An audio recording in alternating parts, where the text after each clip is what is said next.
T20 ലോക കിരീടത്തിനായുള്ള കലാശ പോരാട്ടം ഇന്ന് വൈകിട്ട് 7 മണിക്കാണ് ഇത് നടക്കുന്ന. ഇന്ന് ഇന്ത്യ ന്യൂസിലാൻഡിനെയാണ് നേരിടുന്നത്. മൂന്നാം കിരീടം ലക്ഷ്യമിട്ട് ഇന്ത്യ ഇറങ്ങുമ്പോൾ കന്നി കിരീടമാണ് കിവീസിന്റെ ലക്ഷ്യം. അപ്പോൾ ഈ അഹമ്മദാബാദിൽ അവിടെ നിന്നും നമ്മുടെ രുജീഷ് വി രവീന്ദ്രനും ഒപ്പം വീഡിയോ ജേർണലിസ്റ്റ് അക്ഷയും അവിടെയുണ്ട്. അപ്പോൾ രുജീഷിലേക്കാണ് പോകുന്നത്. രുജീഷ്, അവിടെ എവിടെയാണോ മത്സരം നടക്കുന്നത് അവിടെയാണ് നിങ്ങളിപ്പോൾ ഉള്ളത് എന്നുള്ളതാണ്. അപ്പോൾ അവിടുത്തെ ആവേശം എത്രമാത്രമാണ് എന്ന് നമുക്ക് പറഞ്ഞാൽ തന്നെ മനസ്സിലാകും, അല്ലെങ്കിൽ ആലോചിച്ചാൽ തന്നെ മനസ്സിലാകും. അപ്പോൾ ഇപ്പോൾ തന്നെ അവിടേക്ക് കാണികൾ അല്ലെങ്കിൽ ആരാധകരൊക്കെ എത്തിക്കഴിഞ്ഞിരിക്കുകയാണ്. അവരുടെയൊക്കെ പ്രതീക്ഷ ഏത് രീതിയിലാണ്? അവിടുത്തെ ഒരു വൈബ് ഇപ്പോൾ എന്താണ്?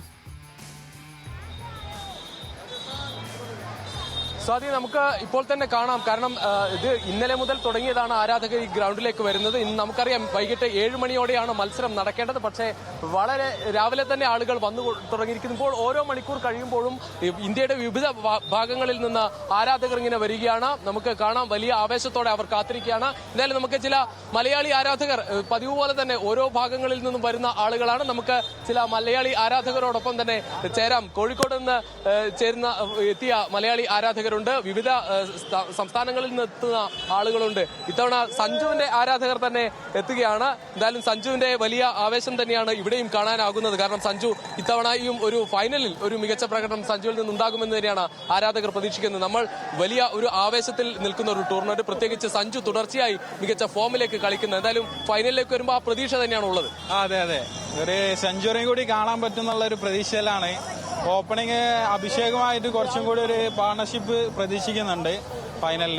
എഴുതി തള്ളാൻ പറ്റുന്ന ഒരു ടീമല്ല ന്യൂസിലൻഡ്. കാരണം നമ്മൾ പലപ്പോഴും ന്യൂസിലൻഡിനോട് ലോകകപ്പിൽ പരാജയപ്പെട്ടതാണ്. 3 തവണ നേരിട്ടു, 3 തവണയും പരാജയപ്പെട്ട ഒരു വെല്ലുവിളി അവിടെ കിടക്കുന്നുണ്ട്. പക്ഷേ ഈ പ്രാവശ്യം അതൊക്കെ മാറ്റി എഴുതപ്പെടും എന്നുള്ള ഒരു പ്രതീക്ഷയുണ്ട്. അങ്ങനെ നമ്മളെ ടീം സെറ്റാണ്, ചേട്ടനും സെറ്റാണ്.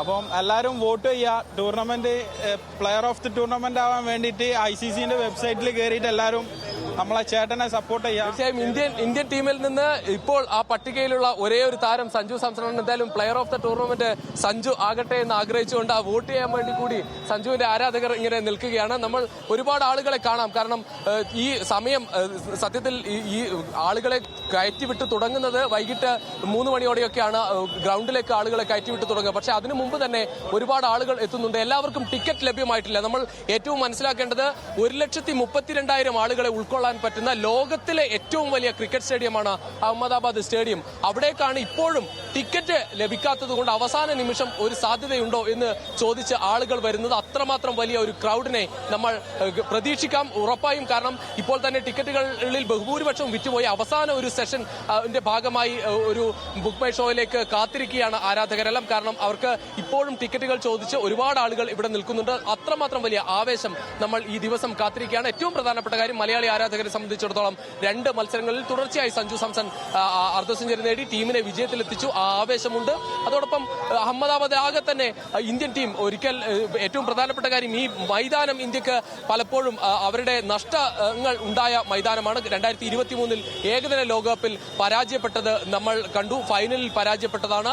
അത് കഴിഞ്ഞ ഈ ലോകകപ്പിൽ തന്നെ ദക്ഷിണാഫ്രിക്കയോട് പരാജയപ്പെട്ടു. അത്തരത്തിൽ ചില വെല്ലുവിളികൾ മുൻപ് നേരിട്ടതും പരാജയം അറിഞ്ഞതുമായ സ്റ്റേഡിയമാണ്. അവിടെ എന്തായാലും ഒരു കിരീടം നിലനിർത്തുക എന്ന ലക്ഷ്യമാണ് ഇന്ത്യൻ ടീമിനുള്ളത്. വലിയ ആവേശം ഇപ്പോൾ തന്നെ കാണാം. സ്വാതി. ശരി രുജീഷ്, നമുക്കും വലിയ ആവേശമാണ് ഇവിടെ നിന്നും ഇതൊക്കെ കേൾക്കുമ്പോൾ എന്നുള്ളതാണ്. എന്തായാലും